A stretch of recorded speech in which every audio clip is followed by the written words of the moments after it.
Hola, ¿qué tal? Muy buenas tardes a todos. Muchas gracias por acompañarnos en esta presentación del número 4 de la revista Barandal, el órgano difusor de la Cátedra Extraordinaria Octavio Paz, albergada en el Colegio de San Ildefonso de nuestra Universidad Nacional. Muchas gracias a todos por acompañarnos.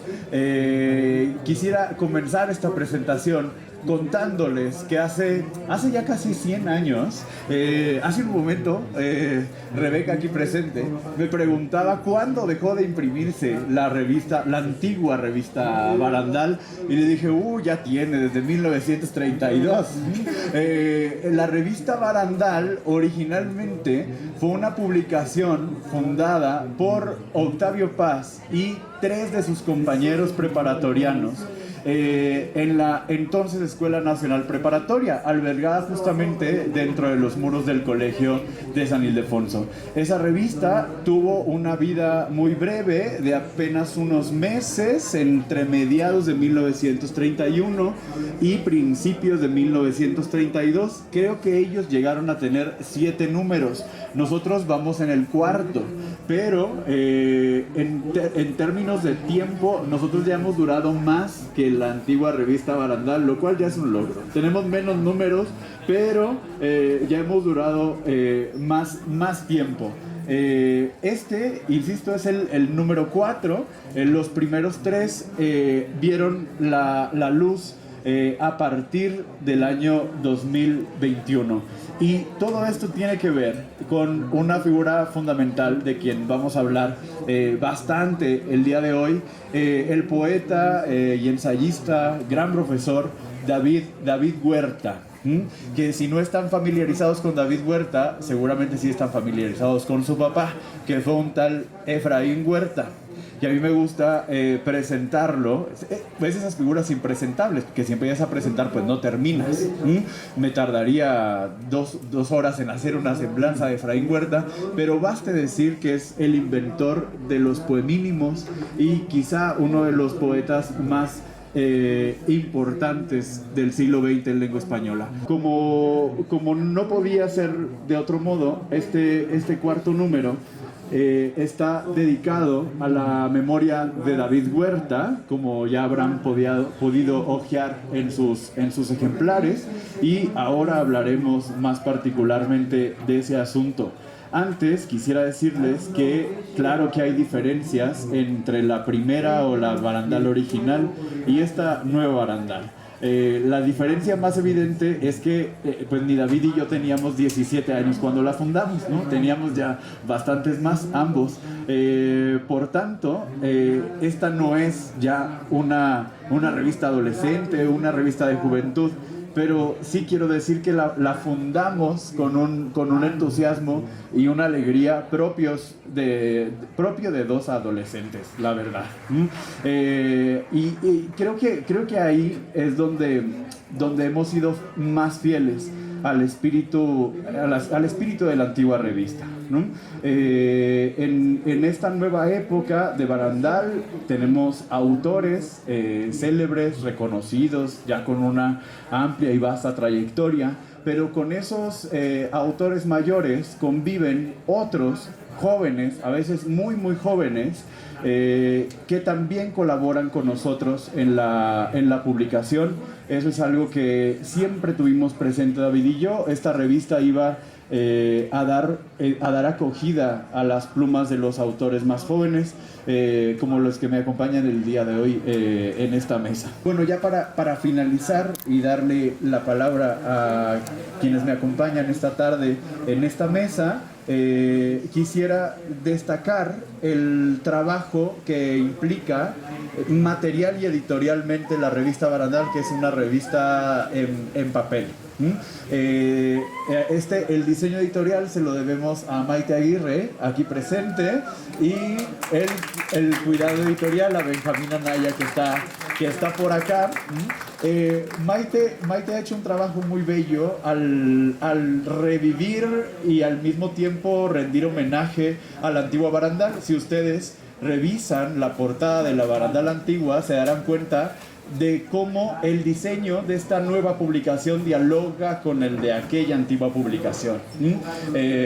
Maite, digamos que no sé cómo lo llamarías, Maite, es como dinamizado el diseño anterior, y a un barandal que era geométrico, simétrico, estático, pues ese barandal lo suplió pues con este otro barandal un poquito más, pues no sé, dinámico, móvil, en perspectiva, le dio movimiento al diseño de barandal, y también añadió, porque no podía ser de otro modo, ligeros detalles que seguramente notarán a lo largo de la publicación, que buscan ligar a barandal con el pasado virreinal del Colegio de San Ildefonso.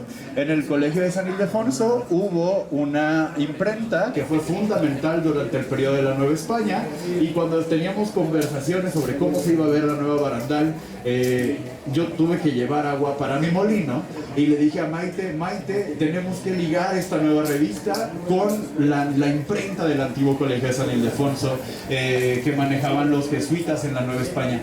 Y estos detalles que podríamos denominar florales, que están dispersos a lo largo de la revista, tienen como objetivo rendir homenaje al pasado virreinal del Colegio de San Ildefonso.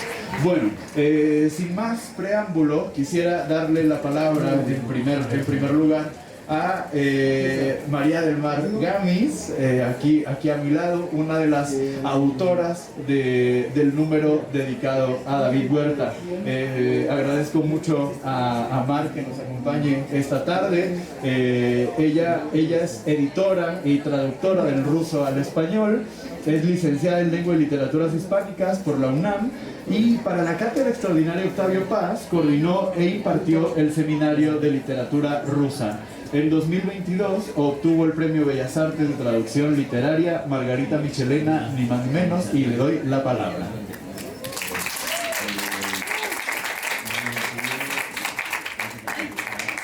Bueno, pues muchas gracias por esta presentación. Estoy muy contenta de poder participar en este número de la revista Barandal. No escribí expresamente nada para este número, sino que más bien me hicieron el enormísimo favor de recuperar el texto que leí en homenaje a David Huerta, en el homenaje que se hizo precisamente en San Ildefonso, que me parece uno de los homenajes tal vez más completos, que mejor reflejan el universo personal que era David, ¿no? Por un lado consistió en varias mesas en las que se reunían personas que habían convivido con David en distintos aspectos, porque David, bueno, fue amigo, maestro, incitador, fertilizador de muchos proyectos, de muchas cosas, perdón que lo diga así, pero también pues sabemos que su obra es una parte importante, infinita, un poco en sí misma, por la exploración que tuvo de temas, los puentes que tendió, muchos que están todavía por iluminarse, y las interpretaciones a las que ha dado paso, ¿no? Y bueno, yo tuve la suerte de participar en la mesa en la que podíamos recordar a David como la persona que había sido para nosotros, es decir, que había sido un maestro, un mentor, un amigo. Yo le llamo también a veces para mí como el abuelito que no tuve, porque fue... Sí, porque además de iniciarme en la maravilla del lenguaje, de la poesía, se preocupaba siempre por la parte anímica de mi vida, ¿no? Entonces de repente yo podía recibir una llamada suya para que me preguntara, para ver si yo estaba triste porque me había dejado mi novio, o de repente podía recibir un mensaje con una foto de los perros siberianos que pintaron de azul en un tono muy jocoso, divirtiéndose, o tal vez una pregunta muy erudita acerca de una referencia de Osip Mandelstam, o de descifrar un escudo que estaba en ruso, en fin.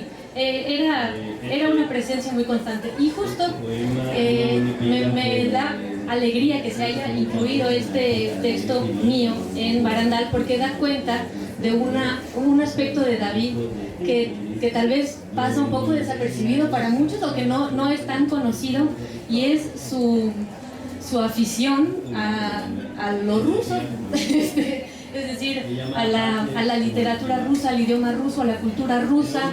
Él tenía un montón de historia vinculada con esa parte del mundo, un poco una historia tal vez impuesta, porque pues bueno, fue hijo de Efraín Huerta, y Efraín Huerta fue alguien que admiró mucho la Unión Soviética, admiró a Stalin, también fue un poeta que conoció a otros poetas de la época, pero también fue alguien que se mantuvo a la distancia, es decir, no vivió, aunque visitó varias veces la Unión Soviética, no vivió allí. Entonces tenía a veces la fortuna, Efraín digo, de poder regresar sobre sus pasos, sobre sus convicciones ideológicas, y tal vez revalorar algunas figuras, como lo hizo, ya muy a regañadientes, pero lo hizo con Trotsky, por ejemplo, ¿no?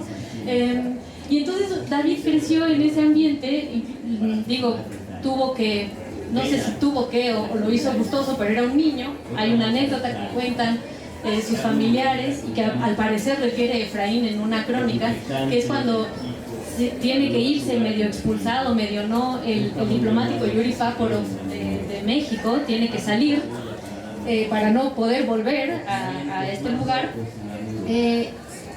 temerosos de que no fuera a recibir un atentado, de que no fuera a morir antes de llegar a Veracruz y partir. Efraín Huerta decide acompañarlo, o sea, como escoltarlo, pero llevando a su pequeño hijo David, también como para evitar las balas, o no sé qué estaba pensando.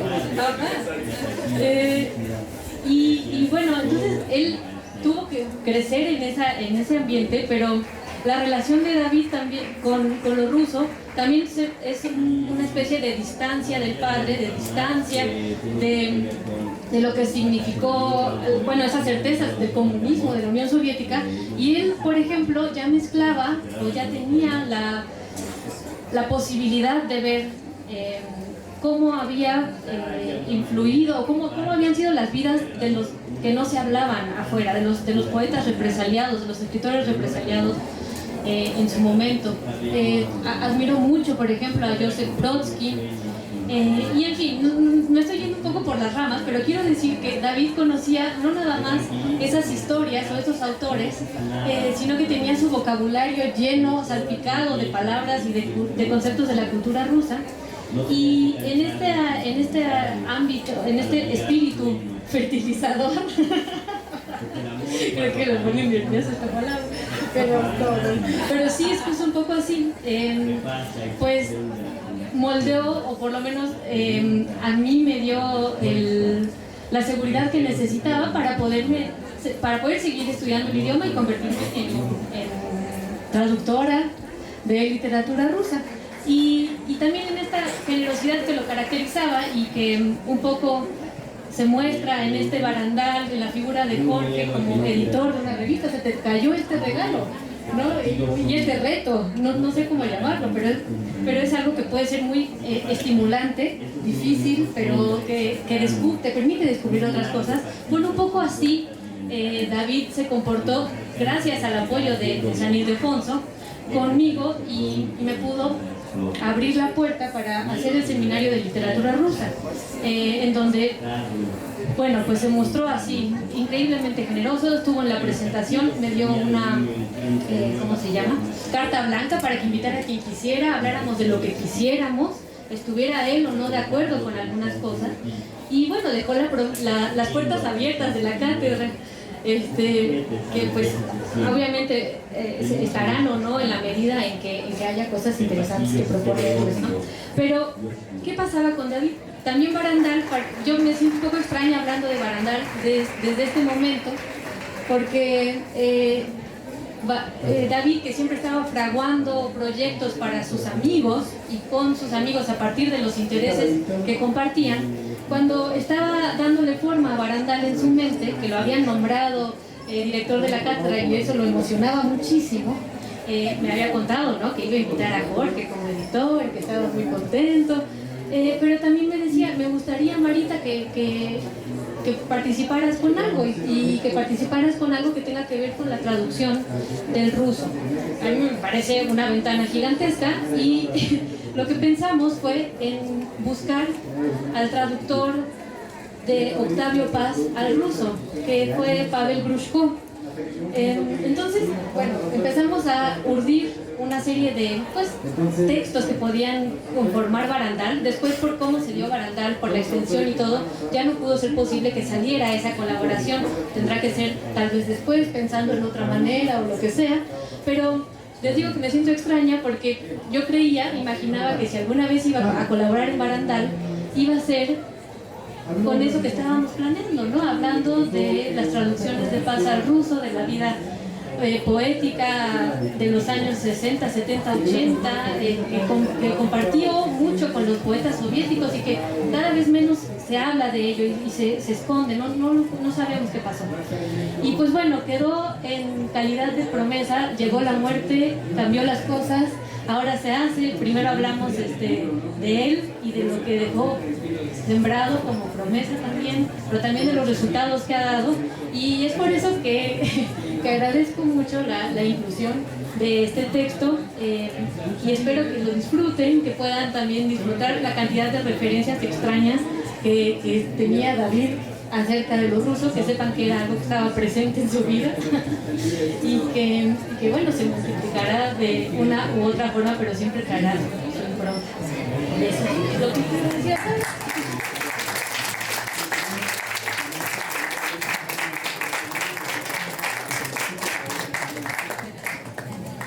Muchísimas gracias, Mar.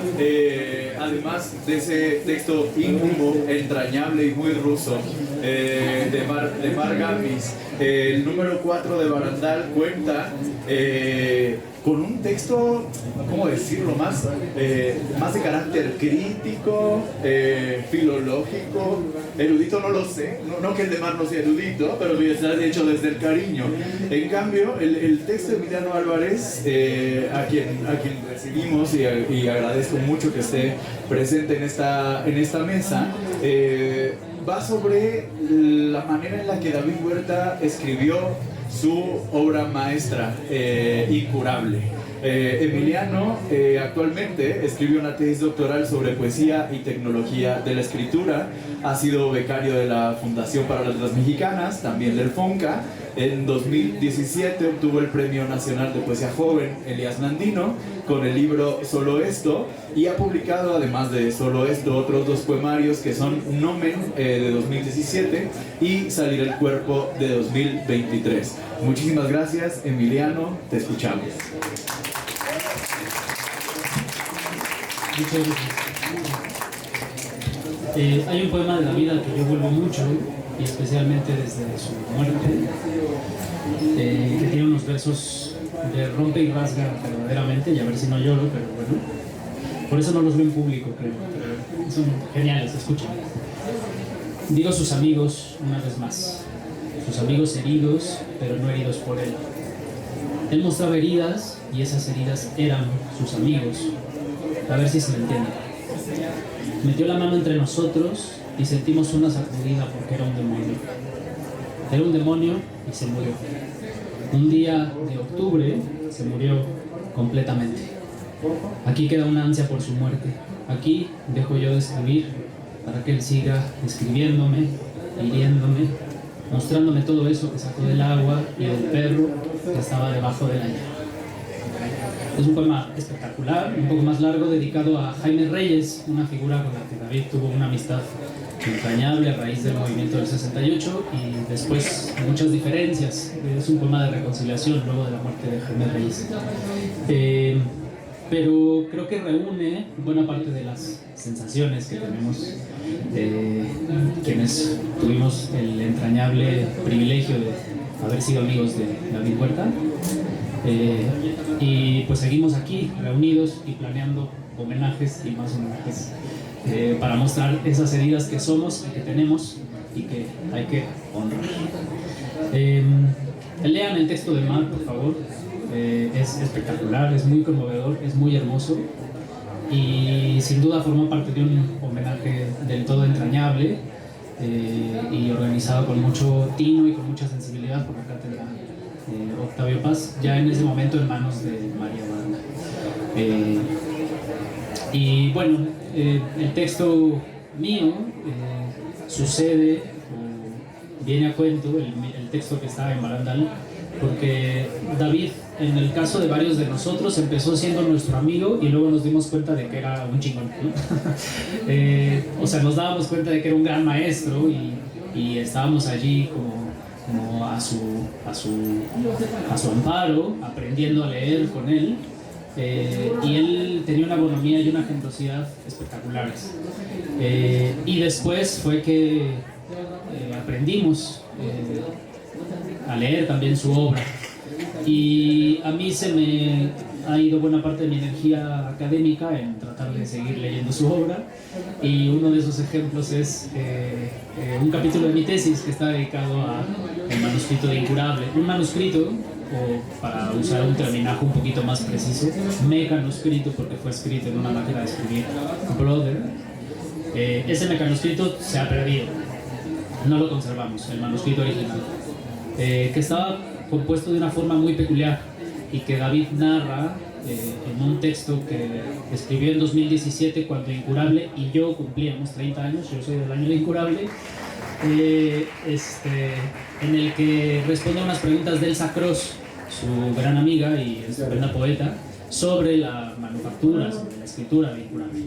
Y en ese texto David contaba cómo él estaba enganchadísimo en un periodo del cual por muchas razones no se sentía muy orgulloso, pero que dejó gran literatura.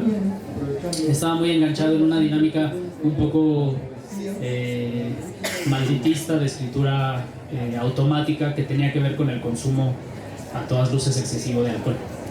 Entonces él escribía borracho en la noche y trataba de conectar con esa dinámica de stream of consciousness, de flujo de conciencia, tan influida por el modernismo, modernism en lengua inglesa, pero tenía muchos problemas para escribir en ese stream of consciousness, en ese flujo de conciencia borracho, porque si han intentado escribir borrachos, pues fácil no es, ¿no? Y empezaba su caligrafía bien en el cuaderno y mientras iba avanzando la noche la caligrafía valía gorro, ya no se entendía nada.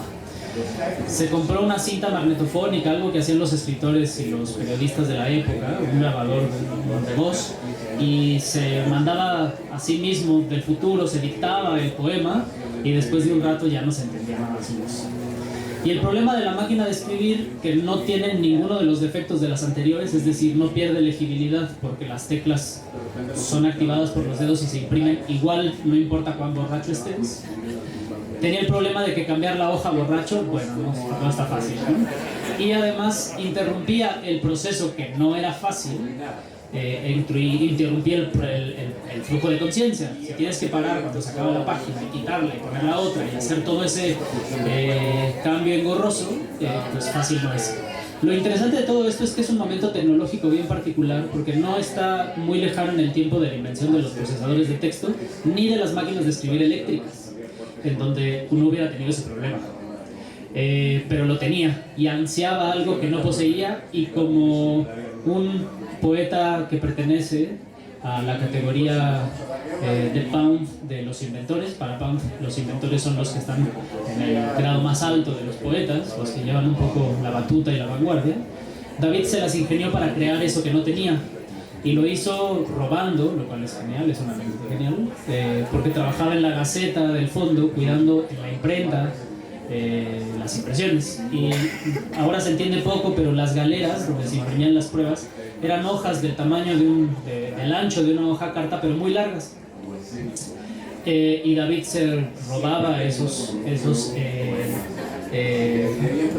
hojotas y luego pegaba 5 o 6 una con otra con cintas, y eso lo metía en la cinta de la máquina de escribir y le duraba toda la noche, toda la borrachera. Feliz, al fin había logrado un invento tecnológico que permitió la escritura de Incurable como Incurable es decir, Incurable hubiera sido genial probablemente de todas formas, pero no hubiera sido el libro que es sin esa alianza del todo genial de escritura en el sentido más intelectual y en el sentido más material.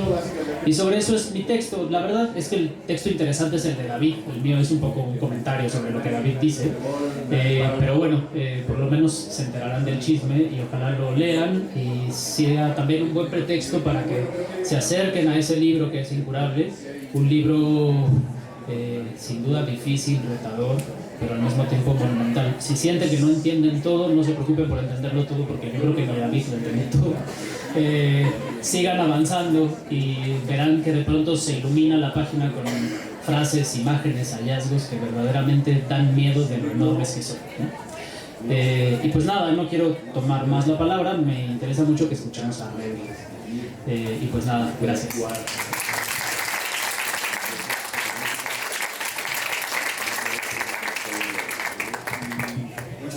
Emiliano, ahora que comentas esto de que probablemente ni David entendía todo lo que estaba en Incurable, a mí me gusta mucho contar una anécdota que cuando yo leí Incurable encontraba algún verso interesante, lo extraía del poema largo y se lo mandaba por WhatsApp.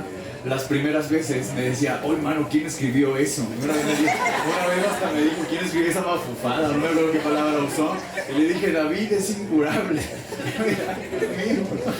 Bueno, a continuación me da muchísimo gusto presentar a Rebeca Leal Singer, quien también contribuye en este número 4 de Barandal, en la sección, bueno, en una sección muy bonita de Barandal, que ya no es el dossier, sino la dedicada a difundir a la joven poesía mexicana.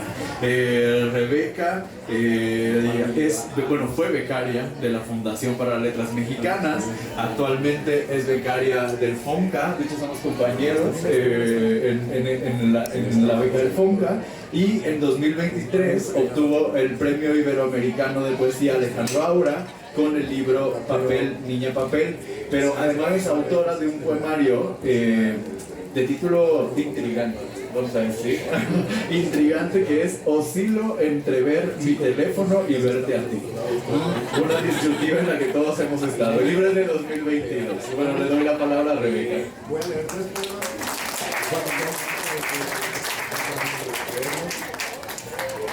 yo primero quiero agradecer muchísimo a Jorge por la invitación a presentar esta revista icónica, a Emiliano y a Mar por todo lo que dijeron, que me pareció fascinante y que creo que desconocía absolutamente todo.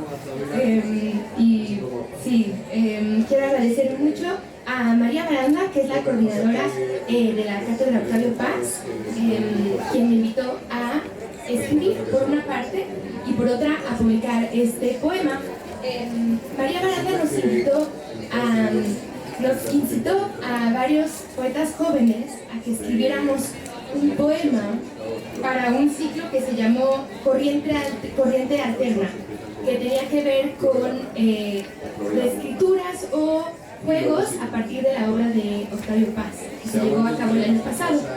Y yo decidí hacer algo quizá un poco loco, que ambicioso, no sé, que fue una reescritura muy abierta del poema Blanco de Octavio Paz, pero pues a la manera de una persona que en ese momento tenía 29 años y era una mujer de la Ciudad de México, y pues le puse Lila.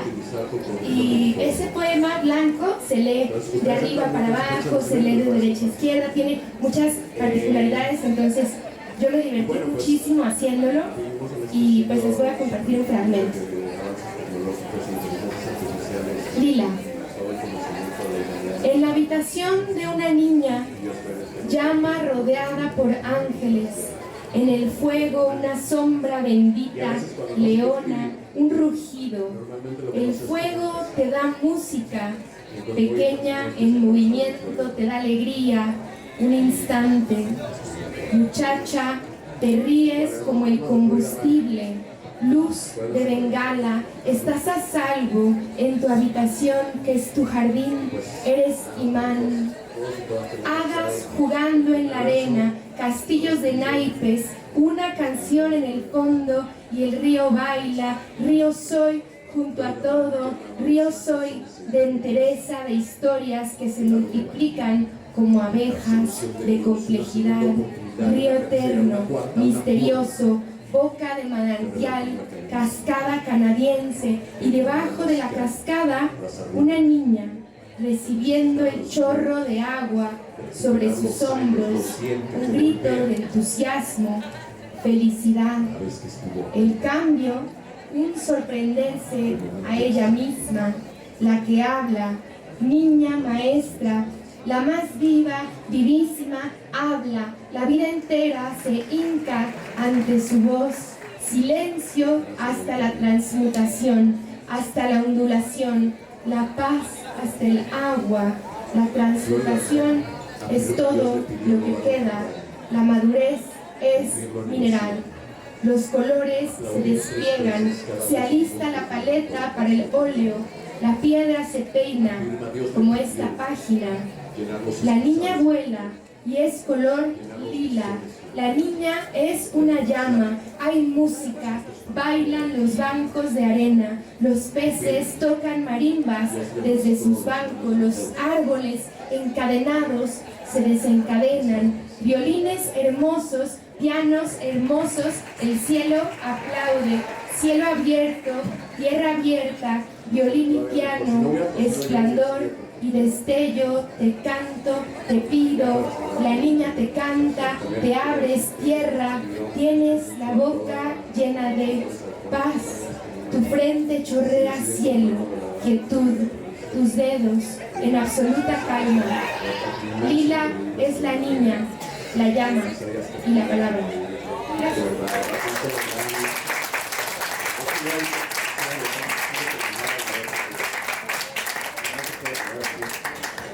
Como ven, la revista Barandal, en este es su número 4, tiene textos interesantísimos, les invito a leerla, además de quienes nos acompañan en la mesa, bueno, hay, como podrán ver, textos de Mark Schaffer, traductor de David al inglés, de Pedro Martín Aguilar, un asunto ahí que tiene que ver con Góngora y el Polifemo y David Huerta, también hay un texto de Dayana Muñoz, que yo les digo que es la guardiana del Memorial Octavio Paz sobre el Memorial Octavio Paz, un texto de Rodrigo Limón Bonilla sobre San Ildefonso y Alfonso Reyes, y 2 reseñas, una de Lázaro Tello y otra de Fernando Arana, así que les recomiendo mucho la lectura. Fernando Arana aquí presente, por cierto, también autor del número 4 de Barandal, entonces les recomiendo mucho la lectura. Además del número 4, tienen entre sus manos, lo menciono rápidamente, una publicación llamada Cuadernos del Barandal. Barandal va a tener una suerte de suplemento, de anejo, de publicación adicional, son los Cuadernos del Barandal, y que publican de manera autónoma ensayos dedicados a los intereses de la cátedra. En este caso es un ensayo de Anthony Stanton titulado el poema como la otra vida de Octavio Paz. Agradezco mucho la presencia de todos ustedes esta tarde, la presencia de quienes me acompañaron a presentar el número y por supuesto el apoyo de María Baranda, actual coordinadora de la Cátedra Extraordinaria Octavio Paz, y de Eduardo Vázquez Martín, aquí presente, que es coordinador del Colegio de San Ildefonso y que ha acompañado y guiado y protegido la empresa de Barandal desde el día 1. Muchas gracias, Eduardo. A Maite y a Benjamín ya los mencioné, que son los responsables de que esto vea la luz. Y pues nada, espero que disfruten mucho de este número.